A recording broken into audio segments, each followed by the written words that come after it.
नमस्कार, घरगुती आस्वाद चॅनलवर तुम्हा सर्वांचं स्वागत।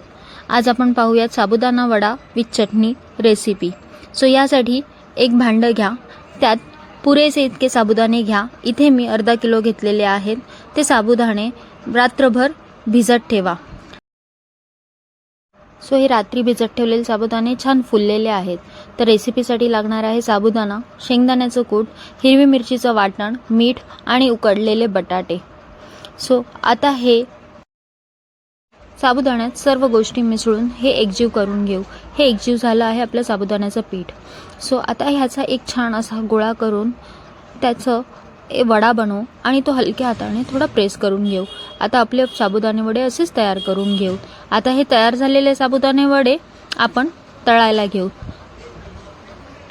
त्यासाठी गॅसची फ्लेम हाय करून त्यात पुरेसं साबुदाणा तळले जातील इतकं तेल घ्या आणि हे तेल व्यवस्थित गरम होऊ द्या। आता हे तेल गरम झालेले आहे। फ्लेम थोडी मीडियम करा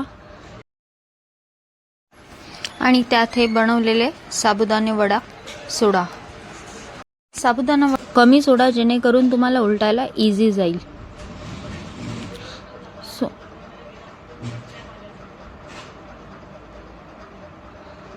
आता हे साबुदाणे आपण 1 ते 2 मिनिट एका बाजूने तळून।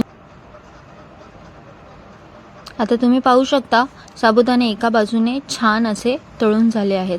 तर आता आपण ह्याला उलटूया। आता हे साबुदाणे दुसऱ्या बाजूनेही छान असे तळून झालेले आहेत। तयार झालेले हे साबुदाणे आपण काढून घेऊयात। हे पाहू शकता तळलेले खुसखुशीत असे साबुदाणा वडा आपला तयार झालेला आहे।